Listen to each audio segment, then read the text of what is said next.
नमस्कार दोस्तों, स्वागत है आपका टारगेट पीसीएस यूट्यूब चैनल पर। और आज हम मेंस आंसर राइटिंग में देखते हैं कि ये क्वेश्चन मैंने उठाया है कि इसको कैसे लिखेंगे। अब इस वीडियो को अगर आप पूरा देखेंगे तो इस क्वेश्चन को आप बड़ा मतलब अभी क्वेश्चन पढ़ के देखें आप। भारत में ई-गवर्नेंस के कार्यान्वयन में से जुड़ी प्रमुख चुनौतियाँ क्या हैं?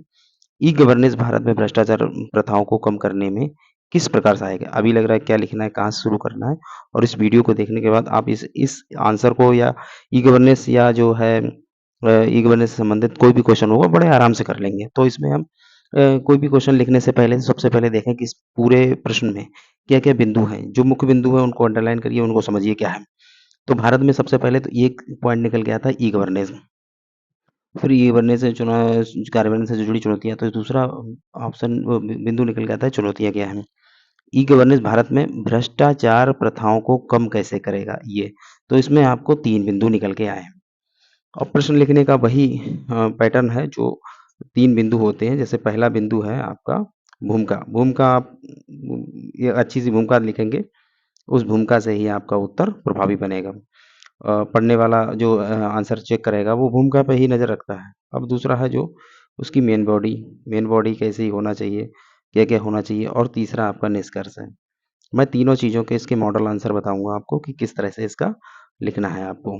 तो चलिए शुरू करते हैं। सबसे पहले ई-गवर्नेंस। ई-गवर्नेंस जो है, ई-गवर्नेंस इसके बारे में, इसकी परिभाषा से शुरुआत करेंगे, इसके बारे में थोड़ा-सा बता दो ई-गवर्नेंस के बारे में। और फिर उसकी चुनौतियाँ बताएँगे, फिर भ्रष्टाचार का इसको कैसे कम करेगा उसके उपाय बताएँगे। तो चलिए देखते हैं मैंने कैसे इसका मॉडल आंसर तैयार किया है।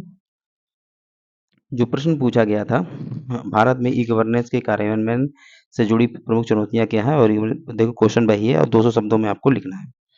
तो सबसे पहले शुरुआत करो, शासन प्रणाली में सूचना एवं संचार प्रौद्योगिकी का उपयोग ही ई-गवर्नेंस कहलाता है। मतलब शासन प्रणाली प्रणाली, ये जो संस्था है शासन की चलाने की, उसमें अगर सूचना आईसीटी को शामिल कर देंगे, सूचना और संचार प्रौद्योगिकी को, तो भाई ई-गवर्नेंस है।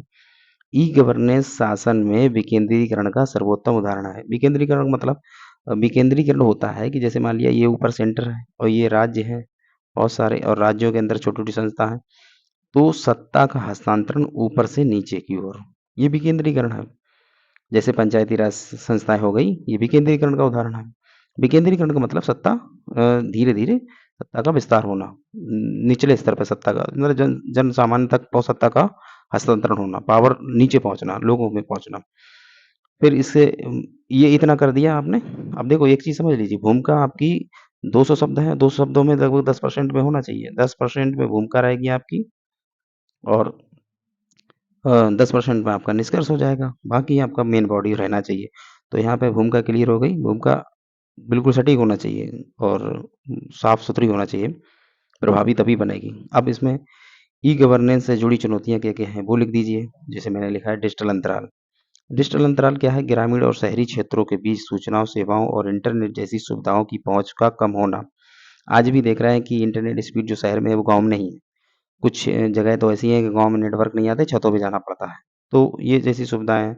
सेवाओं का मतलब है जैसे जो शहर से सटे हुए गाँव हैं वहाँ तो फ्लिपकार्ट है, अमेज़न की डिलीवरी है, फूड है जो स्विगी वगैरह है और ज़ोमैटो वगैरह है, उनकी डिलीवरी हो जाती है। लेकिन जो दूर-दराज गाँव हैं आज भी वहाँ पर इन सेवाओं की पहुँच नहीं है। सूचनाओं का आदान-प्रदान हो, ये भी जहाँ नेटवर्क नहीं वहाँ सूचनाओं का आदान-प्रदान भी संभव नहीं है, कम होता है। दूसरा पॉइंट है अवसरचनात्मक बाधाएँ। अवसरचनात्मक बाधाएँ क्या होती हैं? ये आज भी ई-गवर्नेंस को प्रभावी बनने में अड़चन पैदा करती हैं। अवसरचनात्मक इंफ्रास्ट्रक्चर की बात कर रहे हैं। इंफ्रास्ट्रक्चर का कुछ क्षेत्रों का बहुत खराब है, कुछ क्षेत्रों का अच्छा है, या कुछ सुविधाएँ हैं वो उसमें भी इंफ्रास्ट्रक्चर सुधार करने की ज़रूरत है। अगला बिंदु है साइबर सुरक्षा एवं डेटा गोपनीयता। आप अभी देख रहे हैं साइबर क्राइम कितना हो रहा है, हैकिंग हो रही है, डिजिटल अरेस्ट हो रहा है। तो ये सब जो है ई-गवर्नेंस में बाधा पैदा कर रहा है। जिसमें हैकिंग है, डेटा चोरी होती है तो उससे निजता का अधिकार जो है उसका हनन होता है। ये भी एक बाधा है। जागरूकता के अभाव में योजनाओं का सही रूप में प्रतिफल ना मिल पाना। लोगों को जागरूकता नहीं है। अब जैसे बहुत से लोग अभी भी हैं मोबाइल नहीं चलाना जानते हैं। मोबाइल में अगर ऐप है, इंटरनेट सुविधा है, फिर भी चलाना नहीं जानते। तो जागरूकता का अभाव है। और इसके साथ में ही अगला पॉइंट है कुशल कार्यबल एवं प्रशिक्षण सेवाओं की कमी। मतलब लोगों में स्किल नहीं है और लोग इस चीज़ के लिए स्किलबद्ध नहीं है। प्रशिक्षण नहीं है उनको, उनको मतलब जानकारी का अभाव है। वो कुछ जानते नहीं हैं जिन योजनाओं के बारे में, बहुत सारा अभी भी उसमें करप्शन फैला हुआ है। जैसे कुछ लोग फार्म भरवाने जाते हैं, उसके लिए भी पैसे ले लेती है, जबकि बहुत सारी चीज़ें हैं जो योजनाएँ हैं मुफ़्त हैं। फिर अगला हम देखते हैं उसमें में ई गवर्नेंस भ्रष्टाचार को रोकने में सहायक है। कैसे सहायक है? उसके भी कुछ बिंदु दे दीजिए आप।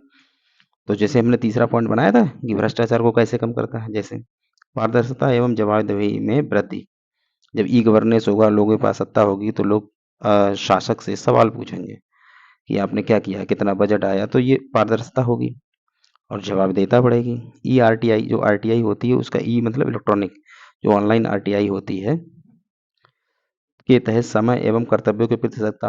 अब आरटीआई अगर कोई लेता है तो उसमें समय, निश्चित समय के अंदर और कार्य करना पड़ता है, जानकारी देनी पड़ती है, और उसके तहत क्या होता है कि कर्तव्य निष्ठता बढ़ती है। फिर अगला बिंदु है शासन की योजनाओं की प्रत्येक व्यक्ति तक पहुंचाना। शासन की जो योजनाएं चल रही हैं, अगर ई गवर्नेंस के तहत ही तो है। डिजिटल यूज, ई गवर्नेंस का मतलब यही है कि जो शासन प्रणाली में, उसमें सूचना प्रौद्योगिकी मतलब टेक्नोलॉजी का यूज़ हो, और आज टेक्नोलॉजी के तहत ही एक मैसेज जो है पूरा पहुंच जाता है सब में, सूचना आम जनता तक पहुंच जाती है। अगला बिंदु है सोशल मीडिया के सहयोग से भ्रष्टाचार के खिलाफ जागरूकता को फैलाना। सरकार बहुत सारा अभियान चलाती है, जैसे आप देखते होंगे कुछ प्लेटफॉर्म है सोशल मीडिया के, उस पे सरकार जागरूकता फैलाती है कि आप इस तरह की कॉल आए तो ना उठाएं, या अपनी सूचना किसी को ना दें, बैंक कभी पिन कोड नहीं पूछता, इस तरह की सूचना जो है जागरूकता फैलाने के लिए काम आती है। अगला बिंदु है नागरिक चार्टर में वृद्धि एवं बिचौलियों की भूमिका समाप्त करना।